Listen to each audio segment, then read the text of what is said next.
So 2 times listening to that audio with the cue card spread out in front of you, and feel free to take notes as you wish. The second thing is Document D, flying the jet. And we've done a lot of work around this. In the last 3 years, we have transitioned out of doing group training 100%, and we now only do training through one-to-one tutoring. And one of the things that I discovered by moving to that modality of teaching is that different people feel different things. And when I started listening for what it was that each person was feeling, and rather than trying to make every person feel the same thing when they're pulling on the bar, that it started working much better. And this is what Document D is all about. The question is, why would we put it in a laminated pouch? The short answer for that is that I find it's a lot quicker for me to just go through Document D with them than to do it myself. Also, because it gives third-party credibility, meaning it's not just something you're saying. It, I think, in a way, has a person feel more comfortable. But also in this fashion, I make sure that I cover the important points of it. And we have those points put together in a YouTube training, and I am going to be sending you the link to that YouTube training, okay? And what it will cover is what we now call flying the jet, which used to be called getting the feel for it, which used to be called getting it right. Sorry, I just love to change things. But this is a way for a person to really get in tune with using the test equipment correctly. You'll notice that on the Document D, that the first 4 paragraphs have nothing to do with the equipment, but they have more to do with the mental conditioning, don't they? Okay, training the brain and being aware of your thoughts and having faith in your ability. These are important conversations to have with people, and the importance of eliminating the influence of your opinion. And then down on paragraph 5, then I start working with them on how to do the pull. And you'll see the action squares where things that you want to have the client do and have them tune into a comfortable pull. Setting the speed is a lot easier when you're working with a client because you can just tell them, rather than going through the typical 80, 100, 120, 140, 160, 180 routine that people do when they're self-testing, you just show them how fast to pull on the bar. And the important notes about them setting a comfortable baseline that they can replicate. And very important part of it is in paragraph 9 about focusing on their unique feel. And if what you will do is read through paragraph 9 and follow along with that and do that a couple of times yourself, then you'll get comfortable with repeating this new process to your clients. So I apologize in advance, but I need you to unlearn the way you've done jet testing and pulled on the bar, okay? Are you excited? I didn't think so. Unlearning is difficult. It is. It is. And what unlearning requires is nothing more than an open mind. Like, we used to do it that way, and now I'm looking at doing it this way. And you'll notice that there's many things that we do that are the same, but the things that you notice that are new, those are the things that have really made the difference. You want to hear some statistics? Okay. When I was doing group trainings and I would take a follow-up poll 6 months down the road, only 1 out of 4 people still had competent use of using the test device. So my success rate was about 25%, right?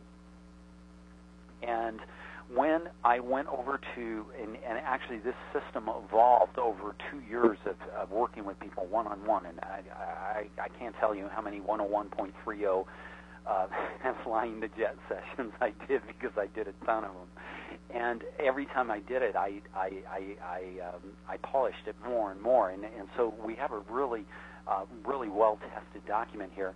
And now my success rate is 6 months down the road, I can get 3 out of 4 people successfully remembering how to develop their unique feel and get back into the groove of testing.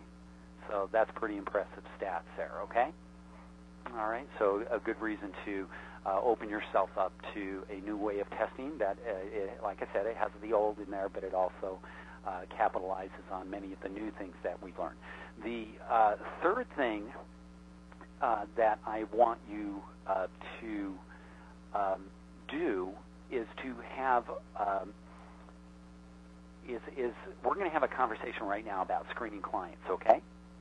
And the first question is why would we screen a client? And for two simple, well, there's a couple of reasons. We don't want to waste their time. We don't want to waste their money. We don't want to waste our time. We don't want to waste our money. We don't want to hook up a square with a round hole.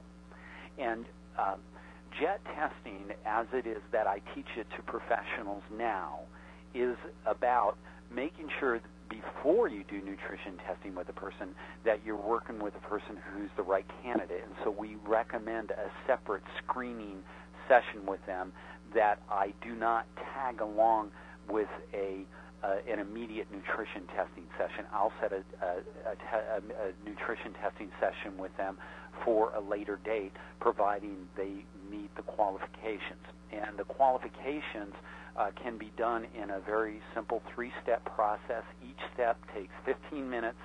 It's 3 steps, 15 minutes each, so in about 45 minutes, we can go through an appointment with a client to give them the to find out whether or not they are a good fit for us, and for them to find out whether we're a good fit for them.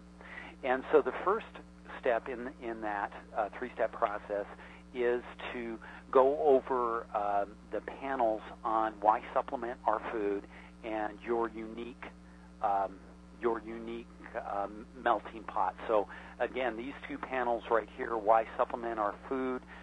We're going to be having a quick conversation with them about all of the things that have created a need for supplementing our food, not as something that I'm going to try it and see if it works, but something that is simply necessary as a lifestyle habit. And are they up to it? And if they are, why it is that kinesiology is so effective, because on the other panel it talks about how everybody's needs are different.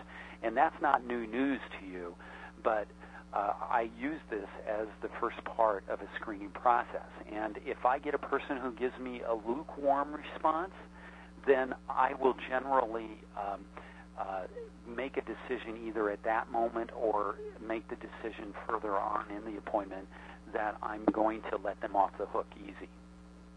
Because when generally, and there's always exceptions, but I in the interest of you being effective as a professional, generally, if people are only lukewarm in their response, it is an indication that they're not quite ready for it yet. And although you could go with the argument, well, yeah, maybe if they got some nutrition testing in or they saw how the bar worked, it could change their mind.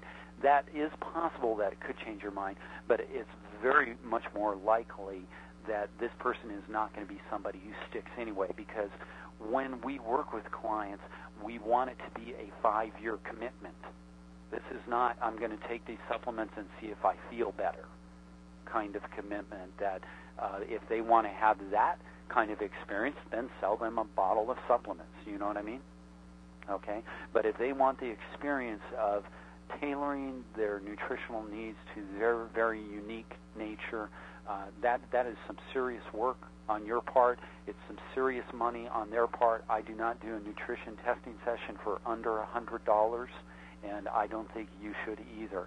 And if, like I said, if a person, because they have a large number of supplements to test, they want to go a little further, I have a built-in surcharge. If it goes over, for me, the overtime starts at the 2-hour mark. Okay? All right.